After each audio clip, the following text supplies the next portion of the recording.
Good evening. We're so happy to see such a nice crowd here tonight for this very, very important talk. Without further ado, I'd like to introduce the Rabbi of Temple B'nai Shalom, Rabbi Eric Eisenkramer.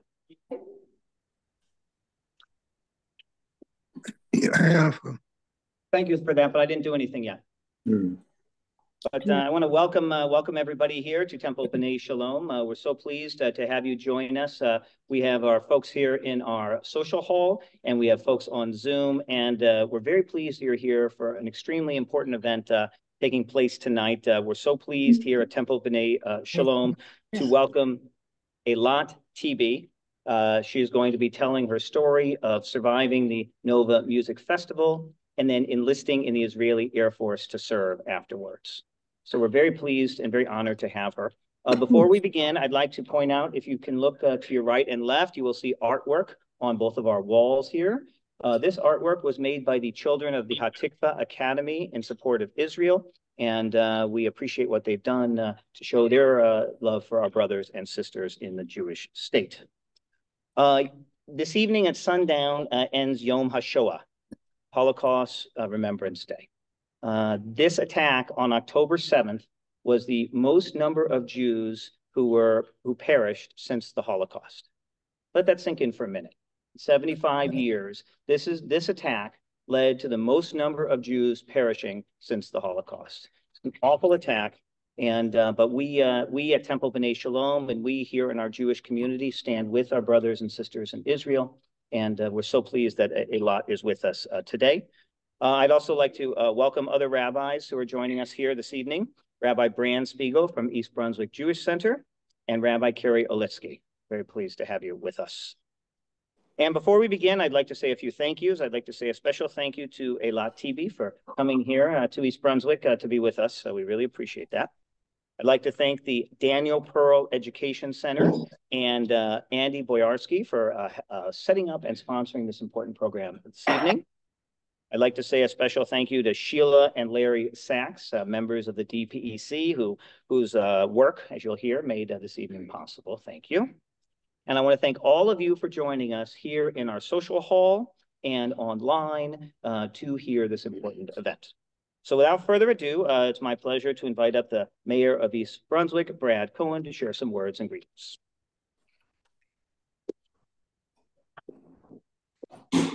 Thank you, Rabbi. I know that it was important that you mentioned the fact that we're just coming off of Yom HaShoah. Many of you who may know me know that my father-in-law was a survivor, and in June will be 3 years since his passing. And like most survivors, he really didn't want to talk about it for years and years and years and years. But I think as he realized that approaching 96 years of age, that there would be a time that he will pass and he needs the story to get out. Each one of those stories are uniquely different. And so with having grandchildren, he felt it was important to talk a little bit about what his experience was. And I think it's important for all of us to recognize as Jews that when anti-Semitism exists, they don't care what type of Jew you are. They don't care if you're Orthodox or if you're conservative or reformed. They don't care what country you came from. They don't care what language you speak. It's irrelevant. You're a Jew. Something that I think the kids on college campuses need to recognize too, because when they stand in line chanting along with those that are calling for the death of Israel, they should only recognize that they're a Jew as well, and they will be treated the same way. I also remember being at AIPAC a couple of years ago as a member when they used to still have the opportunity to go down to DC and caucus with your Congress people. There was the last time that I was there was right around the time that the Iran deal was being penned. And Benjamin Netanyahu, regardless of your position on what you think of Benjamin Netanyahu, gave a speech to the members of AIPAC, totaling somewhere around 20,000 people. It was a record at the time. And what he did was he had in front of him a spear. And that spear dated back to times in Canaan. It was a Canaanite spear. And the point he was trying to make was that in almost every generation, there has been someone who tried to annihilate Jews. Didn't we just learn that through Passover? In every generation, whether it was Assyrians or the Babylonians or the Canaanites or the Greeks or the Romans or the Mamluks or the Ottomans or the Muslims or the English. But the one thing that all of those empires have in common is that they are all extinct. And the Jews have still survived, because no matter what type of Jew we are, we're still Jews. And we stick together. And of course, he closed that little tape with a picture of a major missile that the Israeli army possesses, and said in no uncertain terms that the difference now is we will never let that happen again. And so with that having been said, I think it's miraculous that we have someone here today who is a modern day example of Jews yet again, who have to represent survivors here to tell her story, and for us to all witness the fact that in someone like Eilat and those that are defending Israel across Israel and the world, I can be assured, and you can all be assured, that there will be Jews for generations to come. So thank you.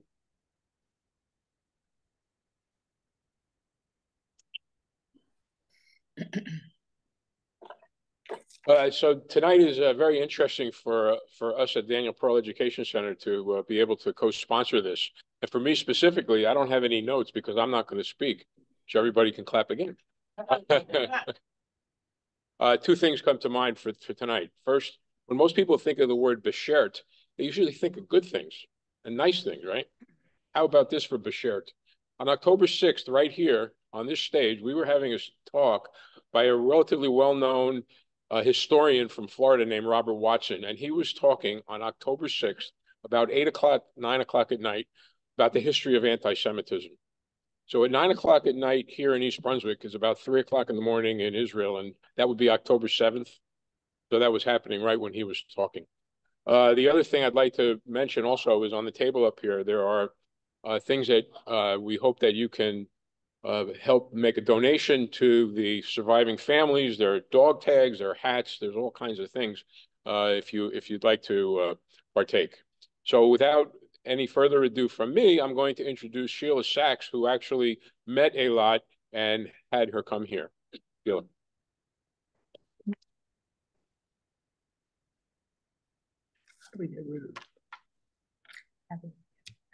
Thank you for joining us this evening in person or in Zoom.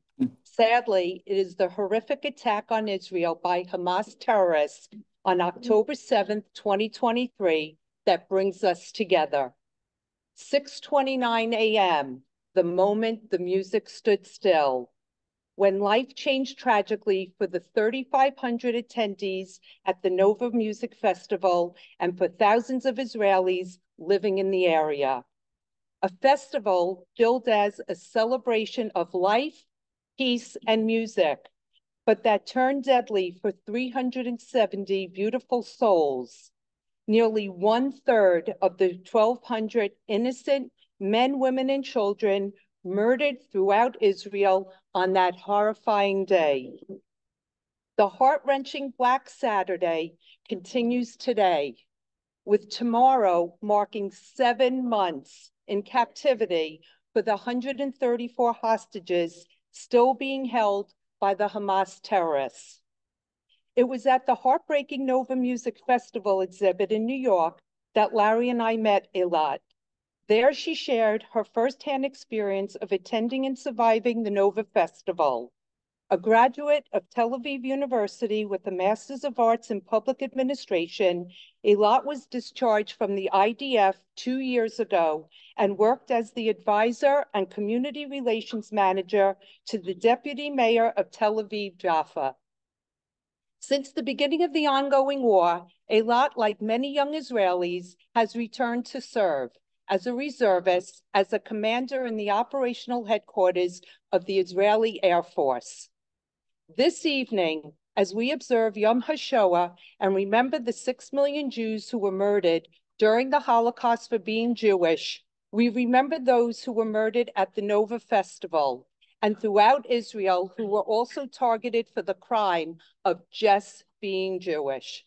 Please join me in giving a warm welcome to Major Eilat Tibi.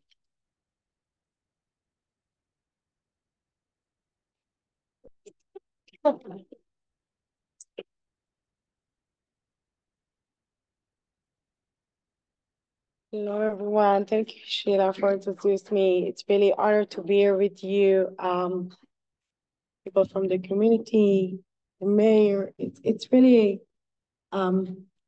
emotion. I think that I'm also learning a lot the last 1 month for being in the States, or the way you live as a Jewish community.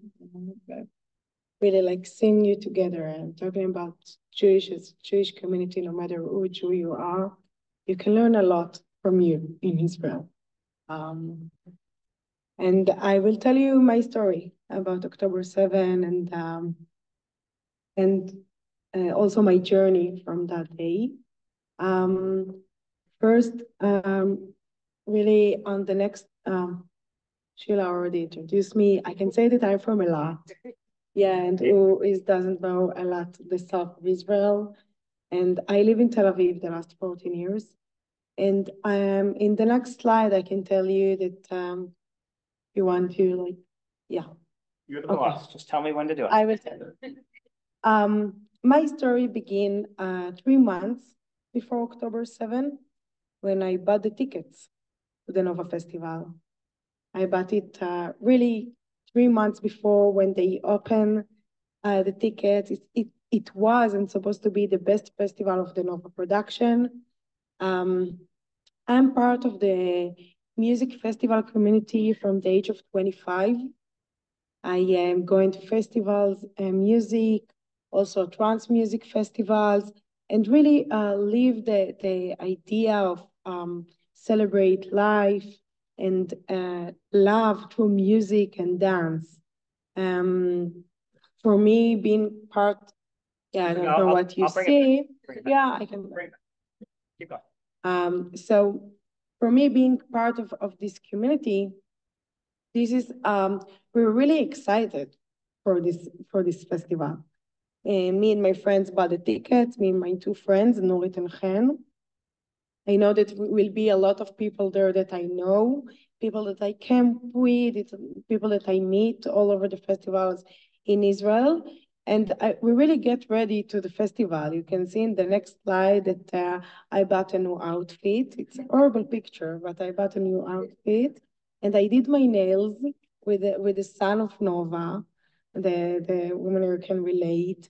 And actually Nurit, my friend, did these nails for me, the one who went with me to the festival. And we were really excited for, the facilities that we have. And we sent picture like before what they are making to us. It was really a celebration. Me and my friends decided to come early in the morning because we were really heavy after the dinner. It was a holiday before, so we decided to get a good night's sleep well, and come in the morning for the sunrise. So we drove to the party while it's still dark, and I remember that I saw lights in the distance when we drove. And then Chen told me, Eilat, this is the lights of Gaza, because I'm not from the Gaza envelope area. And I were in shock because I'm not from the area, but I wasn't really afraid of that because I live in Eilat. All my life I live near borders, been in Sinai, Egypt. Like I'm familiar with being near Jordan, seeing Arab Saudi. I know that this is the reality in Israel. We live near borders, and I felt safe near borders. This is how I live. And so we drove to the party, and we arrived to the party at 6 a.m. 6:25, we've been near the dance area, and we bought our first beer, getting ready to dance. And in the next picture, you can see like pictures from online because I don't have picture of me dancing that day, because I didn't been able to dance because at 6:30 the music stopped. People say that it was the best party ever before. 3,500 people participants, no matter what our political differences, what our jobs is, what our age, really the best festival and the biggest festival of this production. And everyone were smiling and the sun came up and 6:30 the music stopped. And, you know, I really remember this part because before we understand why the music stopped, I thought, and my friends, that this is electricity problem. So we start applauding to the DJ, like encourage him, keep the party going, everything's okay, we are with you. But then the DJ gets on the microphone and says to us, Tseva Adom, which means red alert. We start hearing the sirens, we start seeing the rockets above our heads, and it didn't stop for a minute, a lot of rockets. And then the police start evacuate everyone for the place and told us to went to our car and went from the area because wasn't any safe room and it was really dangerous. So what happened is we already were packed. We just arrived. So we went to the road, 6:45. We already been in the car, me, Nurit and Chen, on the car, 6:45. In that moment, I get the first message from my unit. Everyone, war is starting, come to the base. I'm a major in the Air Force and I'm in the headquarters in Tel Aviv. So I tell all my friends in the car, we need to drive as fast as we can because I need to arrive to Tel Aviv. And after 10 minutes, we understood that there is no chance that we are going to continue on the road. The rockets were too many, too much. The sirens didn't stop. We saw the rockets flying all over, and we understand that it's really dangerous to be on the road. So what we did was to stop in a bomb shelter. We stopped him in a bomb shelter near Be'eri. It was 7 a.m. In the next picture, the next picture before, this is the map. Yeah, the next slide. This is the map. You can see where Nova Festival were, south of Be'eri. The other two dots, I always mention that it's two more festivals that were there. The Midburn with 100 people and the Psyduck with 200 people. They lost 21 of their friends that day. It really was the best place to party. And in the next slide, you can see the picture that we took on 7 a.m. that morning. Me, Nurit and Chen, 7 a.m. outside the bomb shelter that you can see behind us. We felt really safe because there are rockets and we are in a safe, I'm sure that you all know, like in Israel, you're obligated to have a safe room in your house. In the Gaza envelope, the reality is that we have safe room on the roads also, because the rockets can attack you when you are on the roads all the time. So in that moment, 7 a.m., I send a message to my family that everything is okay. I'm in a safe space. I'm in a bomb shelter, and I will tell them when we continue to Tel Aviv. This one's 7 in the morning. The first and last picture of us from that day, smiling. 30 seconds after we start hearing the gunshots. The gunshots been all over around our bomb shelter, and immediately understand that there are terrorists, and we enter to our car. We were really lucky that day because the safe room were too crowded. Like the bomb shelter and the road were too crowded. Already a lot of people entered inside. So this is why we took the picture outside of the bomb shelter. So this is why we've been able to hear the gunshots. And it started a completely chaos. We've been on the party 3 cousins. I have one cousin that was saved from bomb shelter after she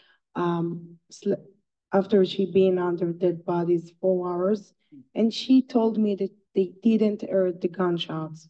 until the terrorists were already in the entrance of the safe room. So it was really a death traps, these bomb shelters that day. On the next picture, you can see the picture of the bomb shelters on October 8th, actually. And a lot of people died in these bomb shelters. So we had a lot of lucky, and we drove to the north. And while we drove to the north, yeah, we can see the next slide. This is the map. We drove to the north, and yeah, there is no. Next one. Yeah, no, before. Sorry. Yeah, you need to see. So what happened is that we drove to the north to Berry, and after that we continued to the north. And 2 minutes after, we realized that there are cars that turning around with bullet holes, injuring people, flat tires. And at that point, 7:05, something like that, we realized that we can't continue. And we had lucky because we stopped before because there were terrorists in front of us. So we turn around with everyone. Everything is like seconds of deciding what to do. We turn around back to the area of the festival. And then we arrived to the huge traffic jam for the picture that you're all familiar with. And this is the next picture, and picture from October 8th, when all the cars were burned and all the people that were stuck there killed, burned, and all the horrors things that we know that happened that day. What was that? 7:15, we arrived to this traffic jam, and we stuck on this traffic jam almost 15 minutes, 20 minutes. We started hearing gunshots from the south also, and we couldn't go to the south and we couldn't go to the north. I remember that someone asked me why we're not continuing to the south. And I told him, the policeman just will eliminate the 5 terrorists and then we will continue. This is what we felt. We regular to terrorist attack or regular to 5 terrorists or something like that. And we felt that there is no chance that this is not under control. After 20 minutes, happened for me the most frightening, the first frightening moment of that day, when the policeman turned around to us, ran to us, and told us, leave the car and run to the fields east. And this is what we do, because when policemen told you to run to the field, this is what you do immediately. I remember the picture of the policeman that looked at me and told me that. And this is something that I can't forget, how he was afraid that moment. So we went to the fields, and in the fields, now began my personal story of that day. I froze after 100 meters that we ran in the fields. You look at me right now, Eilat, nature, like very smiley and like, but I froze that day, you know, freeze, flight, fight, I froze. And what really happened, and I don't remember it, I stand in the fields while they are shooting all over. Nurit lie down with Chen on the fields, and then they realized that I'm standing. So Chen came to me, shake me, and told me to keep running. And we kept running 600 meters more. We arrived to a place like with trees, and we understood that we need to decide what we are going to do now. In the next picture, you can see the full routine in the next slide. The other one. Now again? Yeah. Oh, don't know why we can't see the whole route. Sorry, but really what happened, no, in the map, I see that there isn't the whole route, but we went to Berry and then we went in the fields east. So while we're in the field east, 600 meters after, we realized that what we need to do is keep running or stop a car in the fields. So in that moment, they told me, Eilat, try to stop a car. And the first car, I like tried to stop the first car, and I realized that he didn't stop. He drove too fast. I can tell you that was so determined to stop this car because I really didn't understand what's going on. The second car, were 5 people inside the car. So I didn't stop the car because it was full car. And then I looked at the field and I realized all the pictures of people like hanging on cars, trying to get into cars, into trunks, running all over, people falling, a lot of gunshots. And I understand that I need to do something. So the next car I stopped and we entered to the car, 7 people, small car, didn't know each other. Me, Norit, and Chen, and 4 more people. We drove in the fields, and in that point, we have no signal, no WhatsApp, no Google Maps. And what we understood that we need to function. So we acted like operation room. What we did was to talk with our friends in Ofakim while they are in their safe room, while terrorists attacked their city, and they navigate us through the fields. We told them what we are seeing in the fields, and they told us where to go. And this is how we drove in the fields 40 minutes until we passed a police blockade on the road in 8:30 in the morning. And this is when I was. And try to imagine what will be the first thing that you will do after you're out of the war zone, 8:30 in the morning after 2 hours of fleeing. What we did was to ask for each other's names. Really. This is how it was hysterical in the car. We couldn't talk with each other. And the second thing was that we understood that the driver called Itamar, so we told him if he can take the seat forward because we were squeezed behind him. Really true story. After that, we continued driving. And on the next slide, you can see some of the message that my brother gets from me. Actually, I told you that on 7 a.m. I sent all my family that I'm okay and safe. The next message that they get from me was on 8:30 in the morning. That I'm out of the war zone, that I'm in Bet Kama. And they didn't get any of my message and they didn't saw my location because we show location on our iPhones. So they didn't know what's going on with me. And already everyone knows what's going on in Be'eri that time. After that, we arrived to Itamar's home, which Itamar live in Afula. And who knows Israel knows that Afula is very north, is 1.5 hour drive to the north. We didn't know where to stop. We didn't know what to do. The roads were empty. The news were all over. So we just continued driving to the safe house that we could ever imagine. Itamar told us, I'm going to my house. I know that this is a safe place. So 10 a.m., I'm in Itamar house, and then I got the first call from the army. And on the next slide, you can see some of the picture of me in uniform. But what really happened is that they called me on 10 a.m. in the morning, and they didn't call me to ask me if I'm fine. They called me to ask me why I'm not already in the base. And then I told them that I just went out from the war zone. No one knows about the party. No one knows what's going on in the south. Some of the officers are in the base, some not. Hello, Phyllis. Who is this? It's Barbara Iskowitz. Hi, Barbara. Hi, Barbara. I'm good. Happy Yeah. So I told them that I just need some time to regroup, and I will arrive as fast as I can.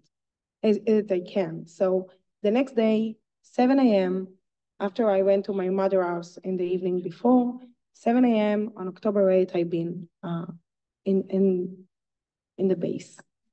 Everyone really shocked when I say that or another survivors say that. But actually, this is the most important thing because we're in the Yom HaShoah.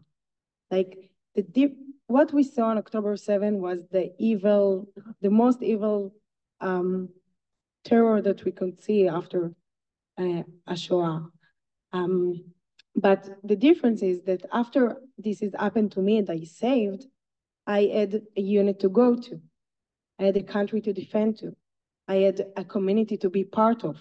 So this is really different between the Holocaust and between there is a lot of differences, of course, but this is the difference as survivors of October 7. So it's not really a question. I've been there. And what happened to me is that I really kept myself busy, being all the time in the army, didn't sleep. Also, I didn't have any safe room in my house in Tel Aviv, so I stayed in the army, job between friends, and for really crazy days, rockets all over Israel, and the numbers keep coming all the time. I remember the second night that I told my friend, I think will be 500 people that going to die. And I've been after a shift that all I did was to work in the army, and they told me, Eilat is already 1,000. And I couldn't really realize what happened. Kept myself busy at work. And 2 weeks after, I talked with a friend of mine, and I told her, I've been in the music festival in the Nova. And she told me, yes, you were there, but you were out on 5 a.m. And apparently that all my friends thought that I left early because I didn't talk about being there. I didn't talk about what happened to me because, as I told you, I've been out after 2 hours. So without injuring, all my friends get out. My family, my 3 cousins get out in a really situation, but they get out. So I felt that I have no right to talk about being there. And I kept myself busy, didn't sleep, a lot of nightmares, and really, I didn't been there. And then I realized that I need to cope with the trauma and I need to deal with it. So what I did, I started to talk with other survivors.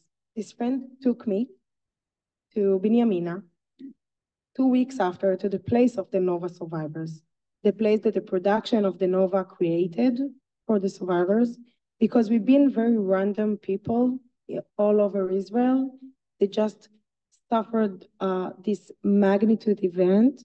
And so they gathered us together and we started talking with each other. And this is the first time that I talked with other survivors about what happened there. And actually what I told you right now about these 2 hours of fleeing, it took me 1.5 months to recreate the story.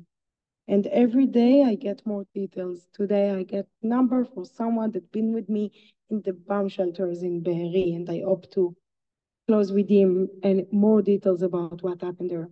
And because I froze and because I didn't look back, I maybe remember 20 minutes of these 2 hours, and I all the time try to get more information to deal with the trauma, because only when I talked about being there, I've been able to not be with survivor guilt, because all the time I said to myself, why I couldn't turn around, why I couldn't realize what's going on, maybe I could save people, but I really didn't understand that I couldn't save other people in that time because this is what happened to me.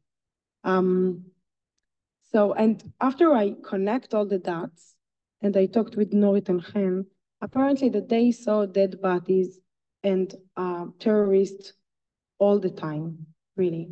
I just didn't look back. Norit told me that were part that she puked in the fields and I ordered her. I don't remember that part. And she puked because all the sight, all the things, the visual that she saw, and I don't remember it until today. So I don't really know if I depressed what happened, that it will come back that one day, but I know that I treat myself and I recreate the story and retold the story over and over again. And I also understand that I have a lot of luck, and it took me time to understand that I have a lot of luck of not seeing what happened there.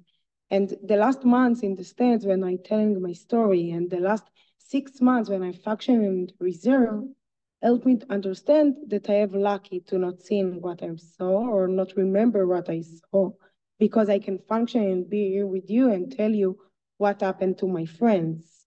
And Norit didn't came back to work yet, and came back to operate his business only 5 months after, and I still need help. And Itamar, the driver, can't walk from the first day. And this is only the people that were with me in the car from all these 3,000 people.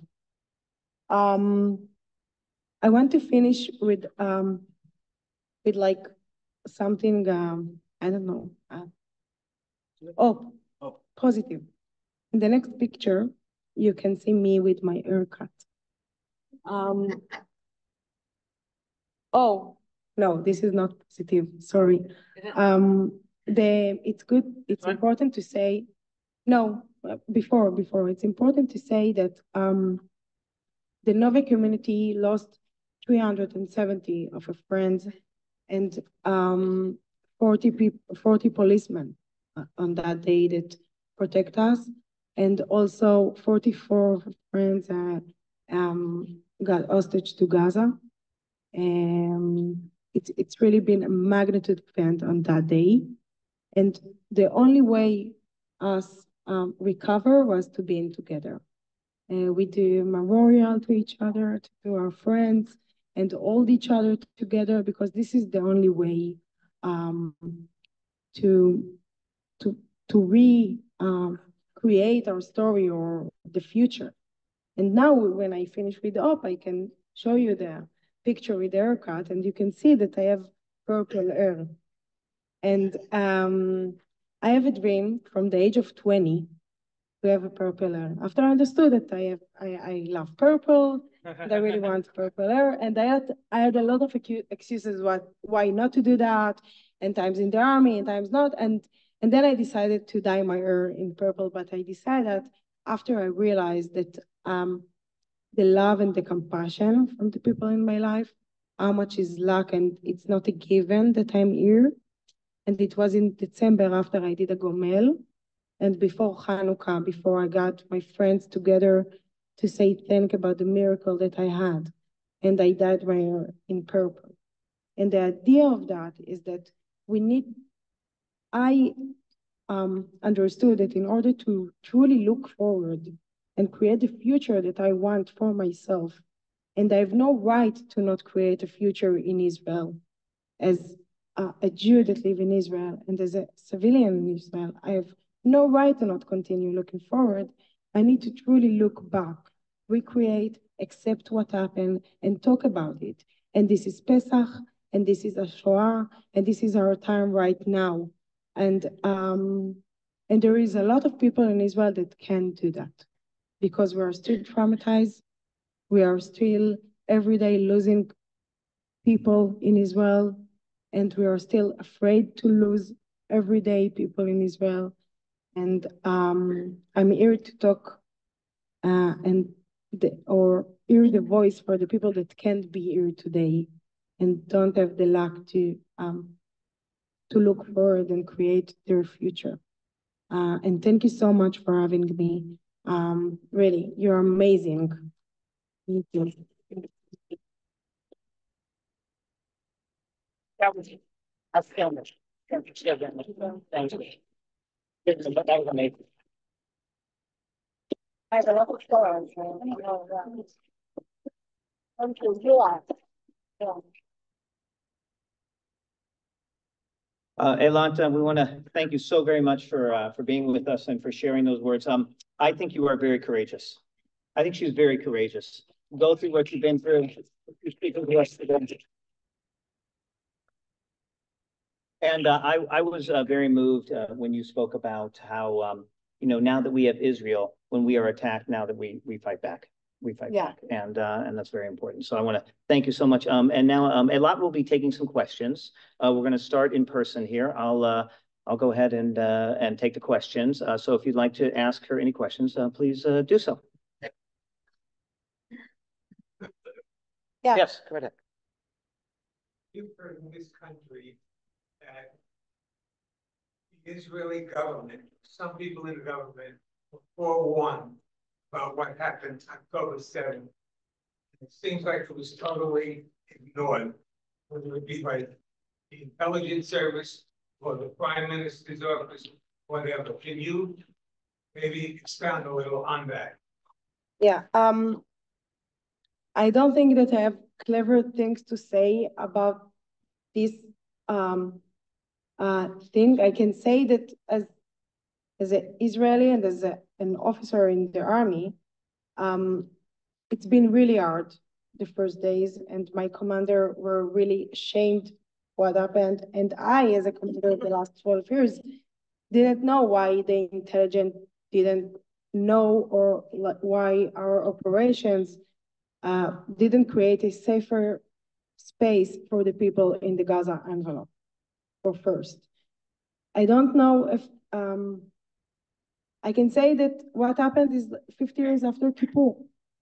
And it's very sad that we didn't learn about what happened there on that time. And also here, when everyone asked me about the colleges, we all shocked, but where we've been, that it's happened now in the colleges.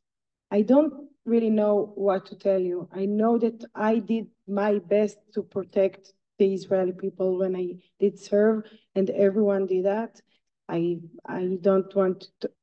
Israel will investigate what happened there for sure, because this is how we act as a country and as a community. I don't have any answers to give you about that, unfortunately. Yes, go ahead. Yes, stand up, please, if you'd like to ask your question, please. Yes. Yeah.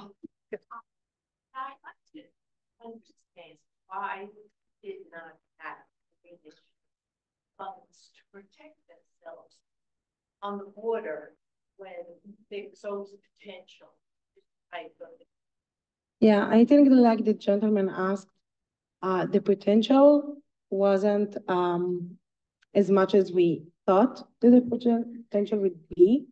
And the troops that were on the fence on October 7 on the Gaza envelope wasn't enough. And they did brilliant attack. What can I say? I can tell you about something else about it. And first, of course, that the army needed to deal with 4,000 terrorists that enter the fence after they killed almost all the soldiers on this fence that day, while there are thousands of people and families that are trapped inside safe room. It's been a crazy day. You talk about the ammunition that day. I can tell you also that Israel don't have enough ammunition to deal with that, what happened that day. Like we have a lot of people are traumatized, post-trauma, injured people in Gaza every day, and we didn't talk about it. We didn't talk about the people that injured, the soldiers that injured in Gaza, and not the soldiers that died, and also a lot of injuring. And it's like Israel couldn't deal with what happened that day. She all day long, the last 7 months, tried to deal with what happened from that day and every day. And I can say, I know that people like you and the Jewish community in the world really help us. And it's amazing to understand and also be here with you, because I know that without you, we couldn't deal with what happened there that day. So I don't have, I know some things, but it's not like something that can give us the answer why it's happened. We can ask why the Holocaust happened. We need to do more, of course, as a country. Other questions from here, from our, yes, you can stand up, please, over there, yes. I've heard one of the reasons why the army took such a long time to get to the woods and because that there was when the terrorists came in, they set up blockades on the road so that it was made it very difficult for the army to get there. Is that true? What I told you is actually the fact of what's happened. They blocked from the north and to the south, because this is why I get to the north near Be'eri and Saad, and then there were terrorists that killed everyone that arrived there, and also in the south, the south of Reim. This is what happened that day. They blocked from 6 a.m. they entered and blocked all the road. I can tell you that when I hear the story of my friends and the story of family and people there, it was really random what happened that day because all the area were closed by terrorists. Yeah, I think that like any answer of operations that day, I don't have a lot of answers like everyone in Israel right now, and will be an investigation about that. Yeah. Any other questions from attendees here? Naomi? Have you ever what? Lost friends for supporting Israel. For supporting Israel. So this is really interesting question because I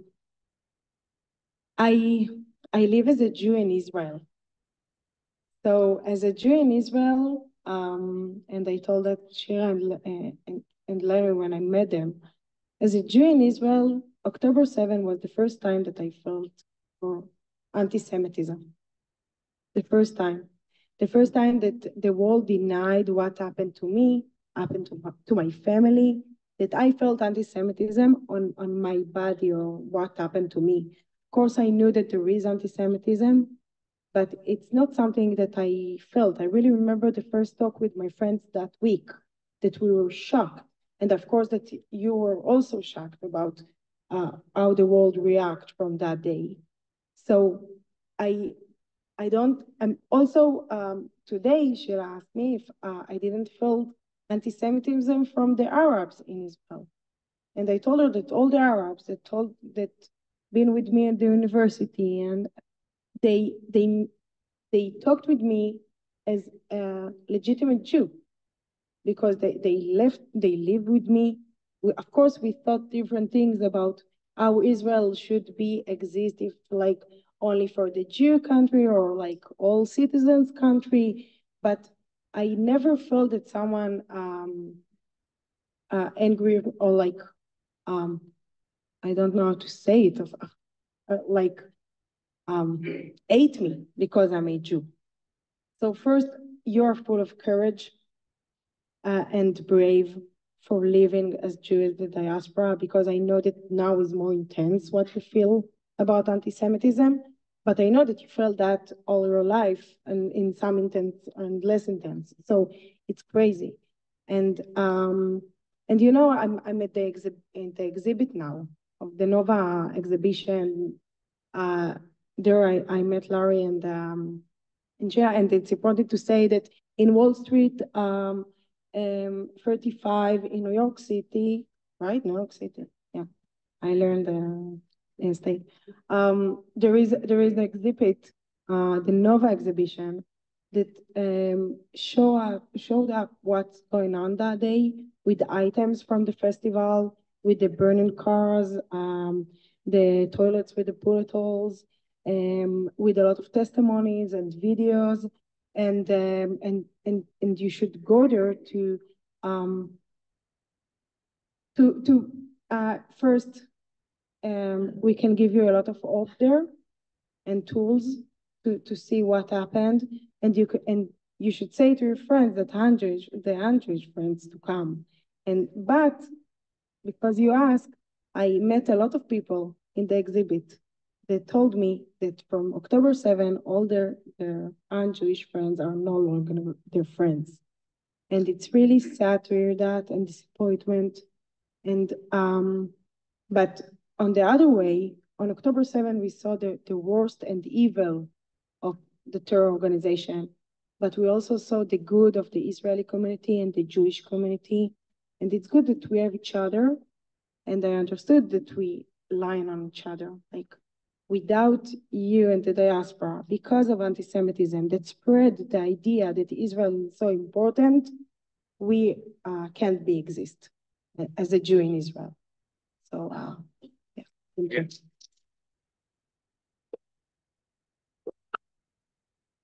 I just want to echo that point. It's, you know, here in the diaspora, when we we are familiar with anti-Semitism. We understand what it means to be hated as a Jew. And for you to see the way the world reacted and the hatred of Israel and the hatred of Jews is so disturbing, but a reality that we are living with. It's crazy because Larry, right?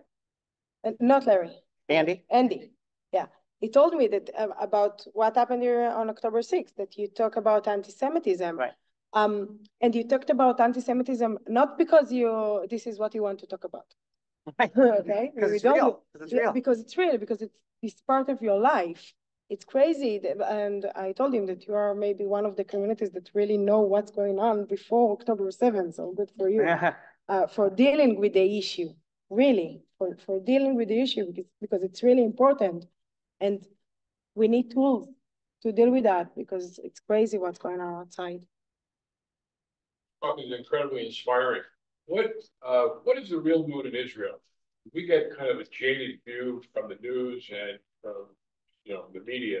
What are the Israeli people really doing? What are they thinking? How are they dealing with this? Okay. First, it's been the first months were really scary at Israel and all over Israel. I bet that some of you know from your families or you've been there in that month. It's been crazy all over Israel. After that, there is a routine. And this is what's crazy in war, that there is a routine right now. The families that are evacuated from their house to the hotels, now they have permanent house in other cities. Other cities need to arrange that now they have 500 more families that they need to take care of. Like very crazy situation, but routine that you need to manage. And with all that, I'm maybe you also prefer the what's going on in the street. And we had a lot of protests before the war and a lot of protests after the war. We didn't talk about it, but there is 133 hostages in Gaza. And I think that what's going on now in the street is really people that don't know, want to do the best that they can to bring this hostage home. And this is what we all need to do. This is why I am here to all the time talk about what happened there that day. And there are still outcomes and the war still continue. But what I feel that, like every Jew, we think different. And what happened in the street is that people don't know what to do anymore. There are some people that think that we need election, and there are people that think that it's not smart to do election because we need to bring the hostage back and we are in the middle of a war. But I believe that everyone want the hostage back. Everyone want to end the war. And we have to believe that, because war is something that we know the outcomes, and we don't want war, and we lose the greatest and the best people in Israel every day. So it's really hard to live in more than 7 months war. You have routine, but every day your routine can change. I have friends in Gaza. I have friends that are their husbands in Gaza. And every day I know that I can go to a funeral, every day. And it's crazy that it can happen to me. Suddenly, that I can go to a funeral of my best friend that lost her husband. So it's like routine, but crazy, and we need to do our best. And unfortunately, we were divided before. Unfortunately, that we were divided before. I hope that when the war will end and the hostages that are still alive and also the bodies will came back, we can start healing as a country. Full of hope. I don't know. I say something about this hope and about this smile that you see or everything.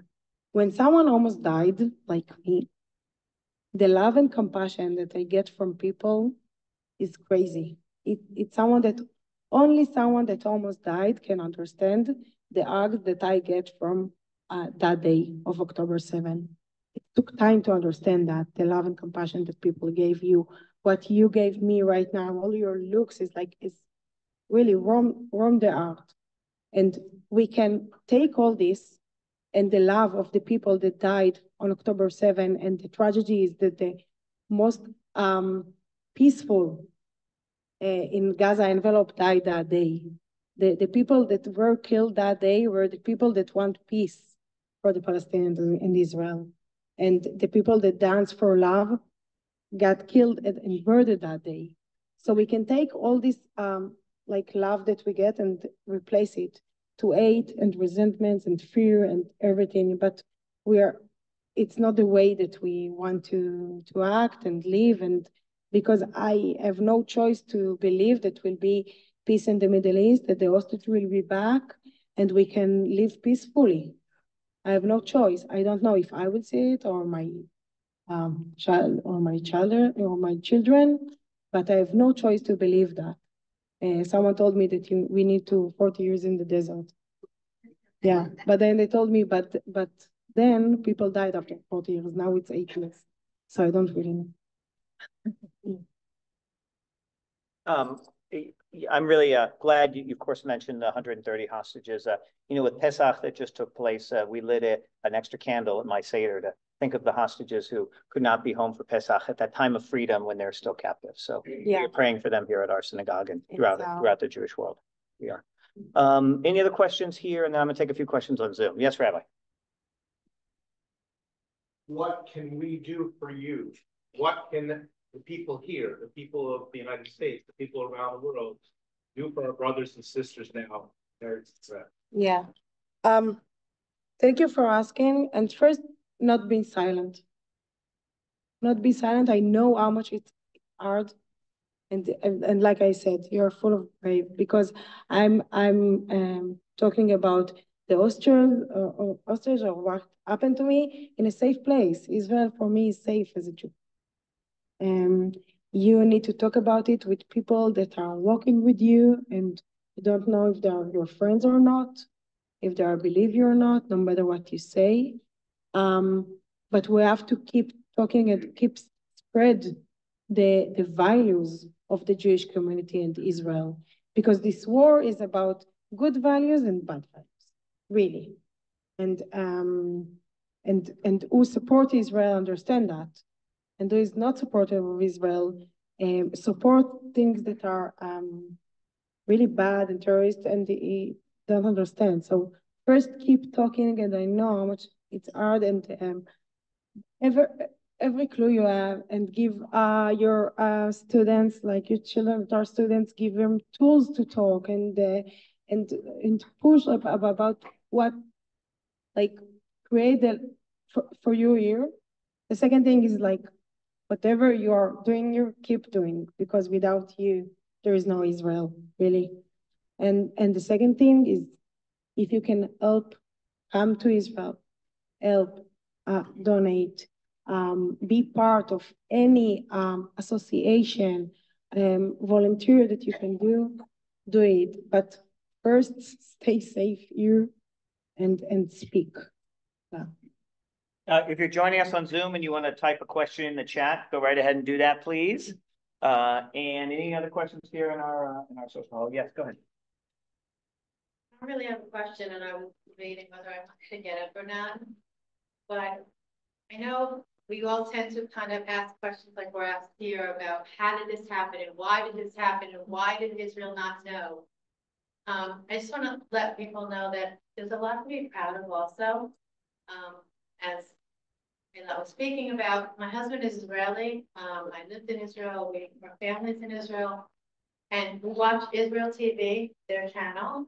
And in the days right after October 7th, though there was a big screw up, and they will investigate, as you said, and they will find out what happened.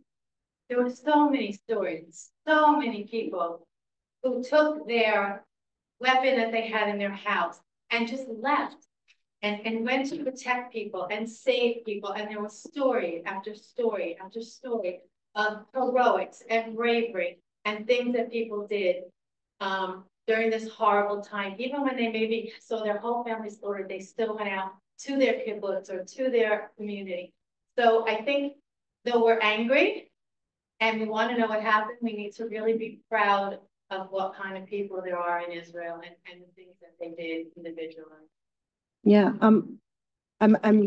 yeah, I can say that the exhibit when you really I wish you come to the exhibit for you for the community really and also it's well done exhibit that can show what happened that day.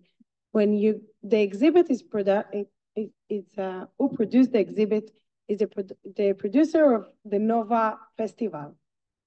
And I think that what happened is that the producer of the Nova Festival and 6:30, 7 a.m., 8 in the morning realized that all their community that they built the last 3 years of the festival destroyed or tried to destroy them. This is really what Hamas did that they break us as a community, all the kibbutzim and the music festival, and they understood that what they need to do is create place for the Nova survivors. And this is leadership. And this is, I think, what happened in Israel, because we saw the most evil that day, but we saw that the good, the leadership of the people, the heroes, the understanding that we need to continue fighting for the people, for the innocent people, and leadership. We have a lot in Israel and the Jewish community, and we just need to, say thank you about it. We're going to take one final question off Zoom, Eilat, which is one of is asking, how has your family been supporting you through this challenging time for you as a person? They're very loving, really. It took time. I remember that 1 month after the October 7, my mother told me that she still remember when I arrived to her home at 6 p.m. on that day. I sat on the sofa, and all I can talk about it is the family that host us in Afula and the chamin that they have, and how the chamin was good. You know, chamin on Saturday morning. It's food in Israel that you eat on Saturday morning. I just talk about the food and the people. Yeah. And my mom looked at me and she was shocked that I don't really realize what happened to me. So they were really supportive. They really helped me to get through and told me what happened there and on that day.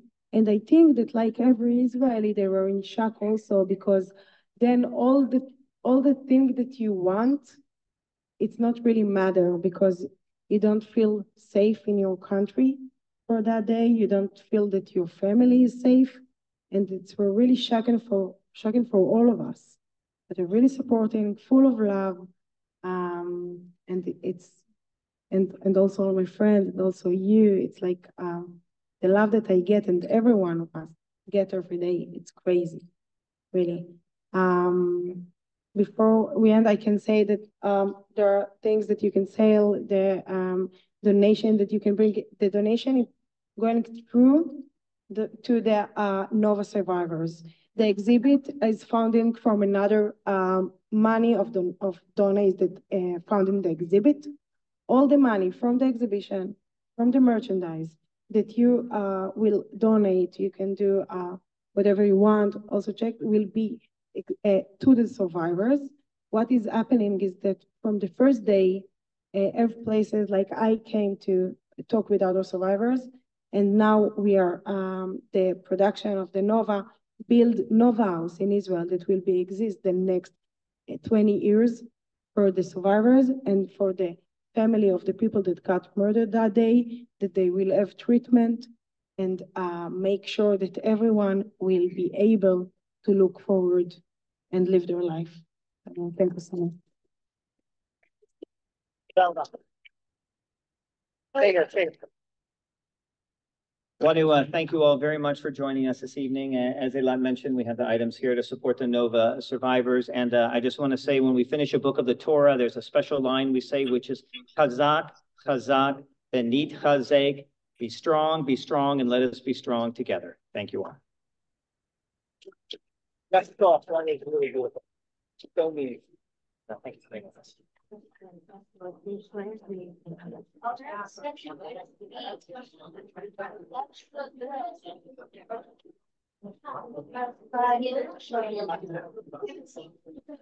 Thank you for joining us on Zoom this evening. We're going to conclude our Zoom now. Thank you very much.